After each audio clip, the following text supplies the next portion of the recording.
नमस्कार दोस्तों, स्वागत है आप सभी लोगों का मेरे इस इंस्टाग्राम पेज पे, जहाँ मैं छोटे छोटे लाइव ट्यूटोरियल्स आप लोगों के लिए बनाती हूँ और सारा डीपली कंटेंट मैं प्रोवाइड करती हूँ मेरे यूट्यूब पेज पे। आज जो मैं आप लोगों से बात करने जा रही हूँ वो यह है कि क्या कभी आप लोगों ने यह महसूस किया है कि क्यों अचानक महंगाई बढ़ जाती है और क्यों अचानक चीज़ें सस्ती हो जाती है, क्यों अचानक इन्फ्लेशन आ जाता है, मुद्रास्फीति आ जाती है, तो क्यों अचानक मुद्रा का संकुचन हो जाता है और डिफ्लेशन आ जाता है, क्यों आखिरकार commercial banks rate of interest को कभी बढ़ा देते हैं, कभी रेट ऑफ इंटरेस्ट को घटा देते हैं, कभी सीआरआर बढ़ जाता है तो कभी एसएलआर घट जाता है, कभी रेपो रेट बढ़ जाती है तो कभी रिवर्स रेपो रेट घट जाती है। आखिर मेरे दिमाग में यह क्वेश्चन है कि आखिर ऐसा ये क्यों होता है, ये करता कौन है, इसके पीछे रीजंस क्या है, आखिर ये करता कौन है, कैसे करता है, क्यों करता है और किस तरीके से करता है, इन सारी की चर्चा आज मैं मेरे इस लाइव ट्यूटोरियल्स में मैं करूंगी, जहां इंस्टा पे तो आपको छोटे छोटे लाइव एग्जांपल्स के द्वारा बताए जाएंगे और यदि डिटेल में पढ़ना चाहते हैं तो आप मेरे YouTube page with the name of doctor Nidhi पे विजिट कर सकते हैं। तो चलिए स्टडी करते हैं। आप सभी लोगों ने रिजर्व बैंक ऑफ इंडिया का नाम तो सुना ही होगा। रिजर्व बैंक ऑफ इंडिया जो सारे कमर्शियल बैंक्स की एक एपेक्स बॉडी होती है और रिजर्व बैंक ऑफ इंडिया का एक बहुत ही अजीज डिपार्टमेंट होता है जिसे हम लोग कहते हैं मॉनेटरी पॉलिसी, और मॉनेटरी पॉलिसी को हम लोग हिंदी में कहते हैं मौद्रिक नीति। यह वो नीति होती है जो कि हमारी अर्थव्यवस्था में मनी सप्लाई को कंट्रोल करती है और मनी सप्लाई को कंट्रोल करने के लिए ये हेल्प लेती है बैंक रेट ऑफ इंटरेस्ट की, सीआरआर की, एसएलआर की और ओपन मार्केट ऑपरेशंस की। तो इसी की मदद से वो हमारी इकोनॉमी में मनी सप्लाई को कंट्रोल करती है। यदि हमारी इकोनॉमी में एक्सपेंशनरी स्टेजेस है, यदि हमारी इकोनॉमी में हाई इन्फ्लेशन आ रहा है तो यह मॉनेटरी पॉलिसी फटाक से रेट ऑफ इंटरेस्ट को हाई कर देगी, और यदि हमारी इकोनॉमी में कंट्रैक्शन की स्थिति बनी हुई है, मींस मंदी है, इन्वेस्टमेंट नहीं है, प्रोडक्शन नहीं है, एम्प्लॉयमेंट नहीं है, तो उस सिचुएशन में यह पॉलिसी बैंक रेट को रिड्यूस कर देगी, जिससे मैक्सिमम इन्वेस्टमेंट प्रमोट होंगे और हमारी इकोनॉमी को एक पैरेलल लेवल पे लाया जा सकता है। तो इसी की डीप चर्चा करने के लिए और किस तरीके से एग्जाम्स में आपको अपने आप को किस तरीके से रिप्रेजेंट करना है कि आपके सारे कंसेप्ट्स क्लियर है, थोड़ा आपको करना होता है। तो चलिए आज हम लोग स्टडी करते हैं मनी सप्लाई की, जिसमें live tutorials, Insta web tutorials in my YouTube page, चूंकि एक नया चैनल है लेकिन आशा करती हूँ आप पढ़ें, इसका फायदा उठाएं और जितने सारे स्टूडेंट्स तक से इसे फैला सकते हैं फैलाएं, क्योंकि हो सकता है आपका एक सिंपल एफर्ट किसी स्टूडेंट की लाइफ को बना दे। लोग समझते हैं मनी के बारे में, मनी मीन्स रुपीस। पहले के ज़माने में जब हम किसी गुड्स एंड सर्विसेज का लेन देन करते थे तो हमें पैसे के बदले कोई कमोडिटी देनी पड़ती थी, और जब पैसे के बदले कोई कमोडिटी देनी पड़ती थी तो हमें उसका प्रॉपर वैल्यू और मेजरमेंट नहीं मिल पाता था, इसीलिए मनी का ओरिजिनेशन हुआ। अब आखिर मनी में ऐसी क्या क्वालिटीज़ हैं कि वो हाईली डिमांडेड है। First we can see that it is an medium of exchange. आज यदि आप कोई भी कमोडिटी को मार्केट से बाय करना चाहते हैं तो आपको ओबियसली उसके लिए पैसा ही देना पड़ेगा। बार्टर सिस्टम अभी वर्क नहीं करता, तो means it's works as an medium of exchange. Second, it is an units of account, means 2 रुपये का सामान खरीदोगे तो 2 रुपया देना पड़ेगा, लेकिन 10 रुपये का सामान चाहिए तो 10 रुपये देने पड़ेंगे। लेकिन पहले क्या होता था, हम कोई गुड्स एंड सर्विसेज का परचेज करते थे तो हमें उसकी प्रॉपर वैल्यू मिल ही नहीं पाती थी, क्योंकि यदि मार्केट में डिमांड कोई सब्ज़ी की है लेकिन हमारे पास पैसा नहीं है तो हमारे पास किसकी अधिकता है, किसकी अबंडेंस है, तो हम वो चीज़ एक्सचेंज करके उस कमोडिटी को परचेज कर लेते थे, जिसके कारण क्या हुआ, उस प्रॉपर मनी की वैल्यू नहीं मिल पाती थी। Okay, third we can say is that it works as an for the future payments, and fourthly it's works as an standard of the deferred payments. आज जो लोन्स लेने हैं, एडवांसमेंट लेने हैं, वो भी हमें सारे मनी के बेसिस पे ही लेने पड़ते हैं।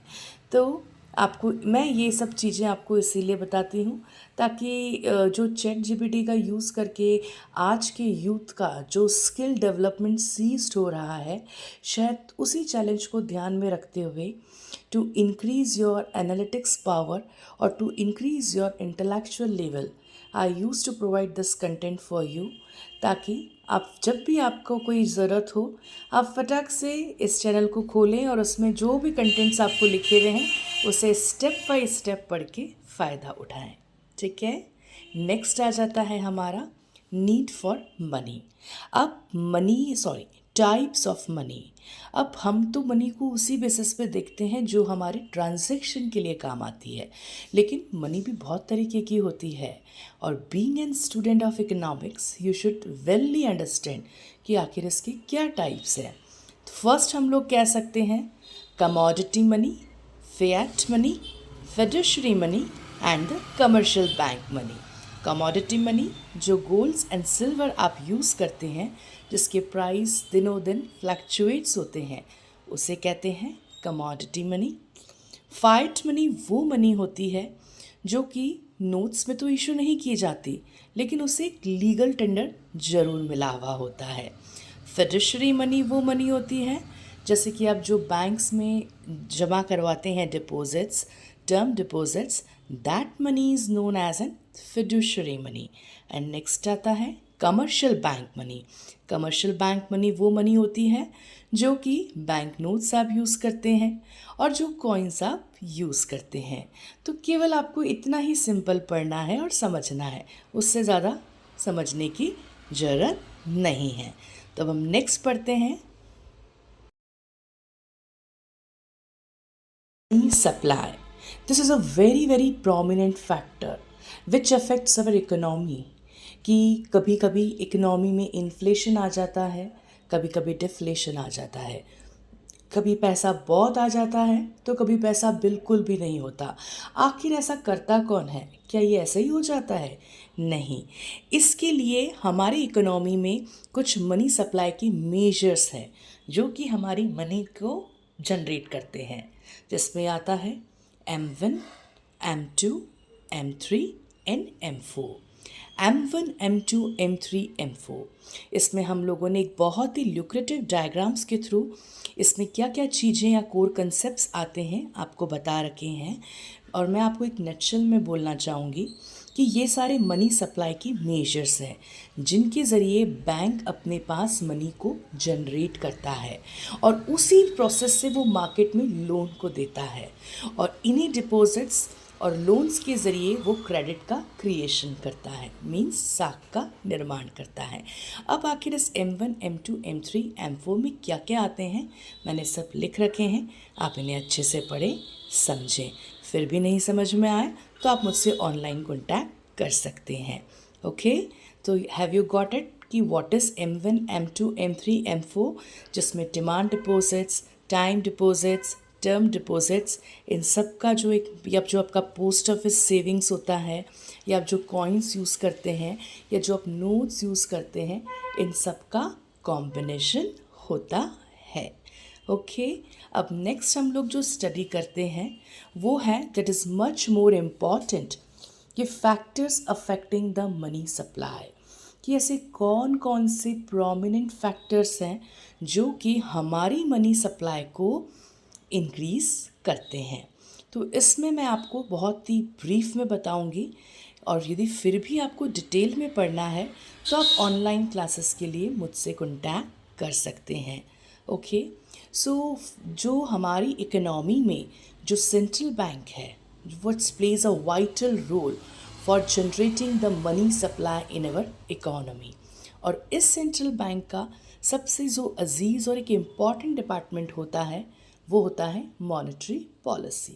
और अब ये मॉनेटरी पॉलिसीज ही जो होती है वो हमारी इकोनॉमी में मनी सप्लाई को जनरेट करती है और इसके लिए ये मदद लेती है बैंक रेट ऑफ इंटरेस्ट की, ओपन मार्केट ऑपरेशंस की, और बहुत मैनी थिंग्स हैं जिसकी डिटेल में स्टडी आप मेरी ऑनलाइन क्लासेस की हेल्प से ले सकते हैं।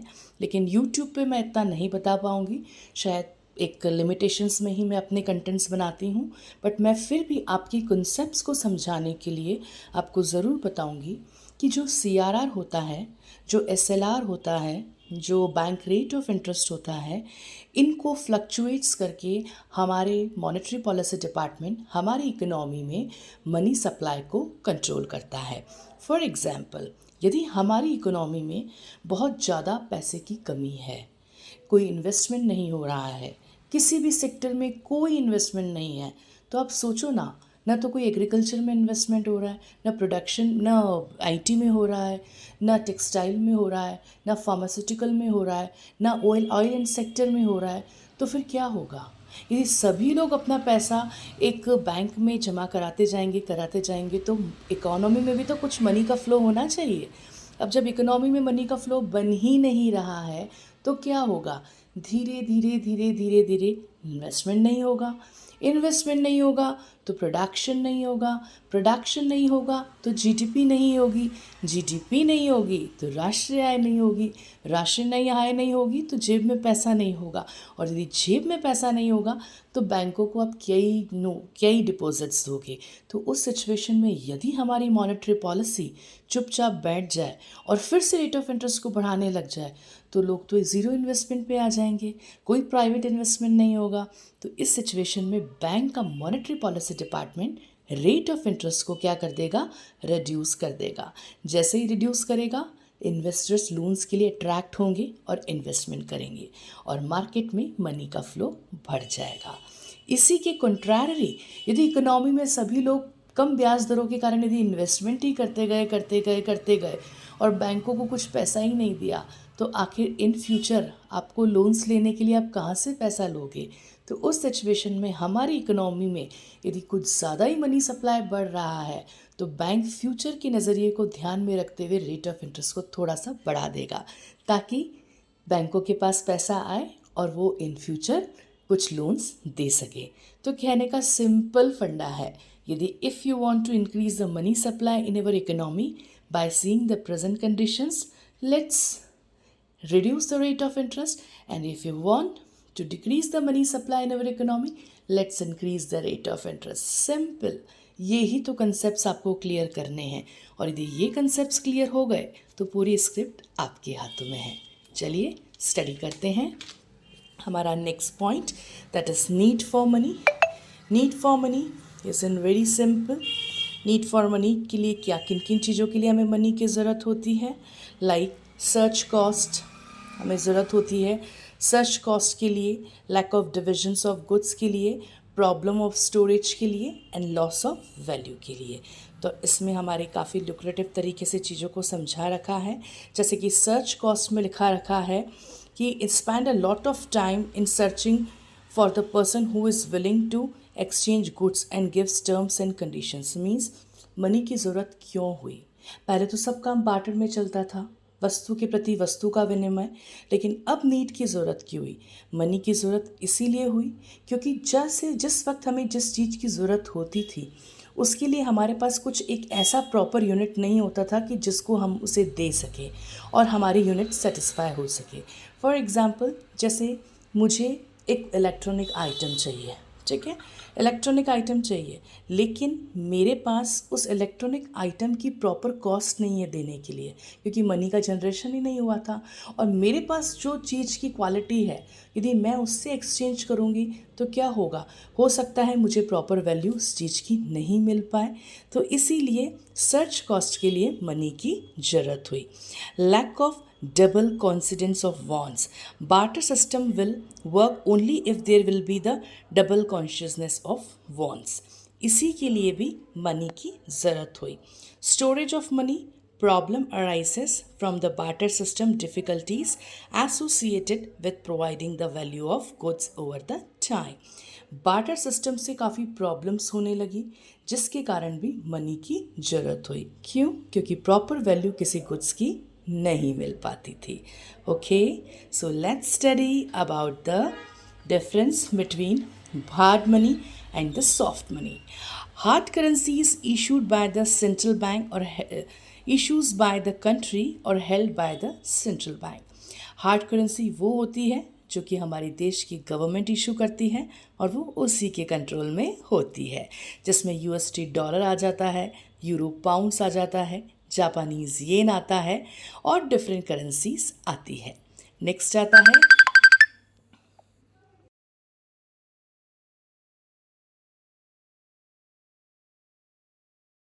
will be study about like how to control the money supply in our economy. So the Reserve Bank of India used to take the three phases for controlling the money supply in our economy. The first is an open market operations, the second is an rediscount rate, and the third is an reserve requirements. On the basis of three major indicators, it tend to increase either money supply or the decrease money supply. How? Just study. For open market operations, for increasing or decreasing the money supply, it used to buy and sell the government securities. तो इसके ज़रिए economy में money supply control होता है. आप देख सकते हैं कैसे हम लोगों ने एरोवाइज इसे समझाया है. यदि अच्छे से डीपली स्टडी करना चाहते हैं तो आप मुझसे ऑनलाइन सपोर्ट ले सकते हैं. नेक्स्ट आता है हमारा रिजर्व रिक्वायरमेंट्स. इन रिजर्व रिक्वायरमेंट्स में जो हमारा रिजर्व बैंक ऑफ इंडिया है, it use to take the help of CRR और it is use to take the help of SLR, means cash reserve ratio and statutory liquidity ratio. यदि उसे economy में CRR और SLR को बढ़ाना है तो वो क्या करेगा कि यदि उसे इकोनॉमी में मनी सप्लाई को बढ़ाना है तो reserve bank of India will reduce the amount of CRR and SLR. Then commercial bank will have the more money.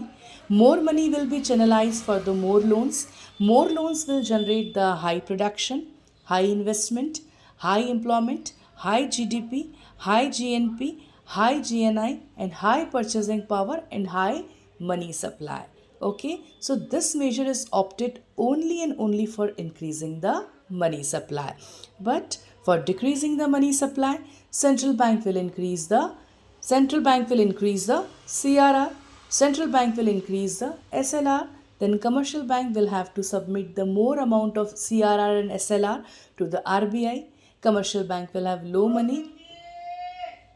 In a same way, यदि रिजर्व बैंक ऑफ इंडिया चाहता है कि हमारी इकोनॉमी में मनी सप्लाई को control करना है, then he will increase the CRR and SLR. Then commercial bank will have low money because the high amount of money will be submitted to the Reserve Bank of India. Then what will be happen? They will have low money, then low loans, low investment, low production, low employment, low GDP, low GNP, and money supply will be control. तो यहाँ तो उसने CRR और SLR की मदद से money supply को control किया. उसी प्रकार how it takes the help of interest rates for increasing the money supply and decreasing the money supply. If we want to increase the money supply, we'll reduce the rate of interest, or if we want to increase the money supply, we'll for decreasing the money supply, he will increase the rate of interest, because for increasing the money supply, rate of interest will be reduced, more investments will be promoted, and more income will be promoted. For decreasing the money supply, investments will be demotivated, rate of interest will be high, more savings will be generated to the bank, but there will be the low investment, money supply will be controlled. तो इसी के ज़रिए हमारा monetary policy ख़त्म होता है.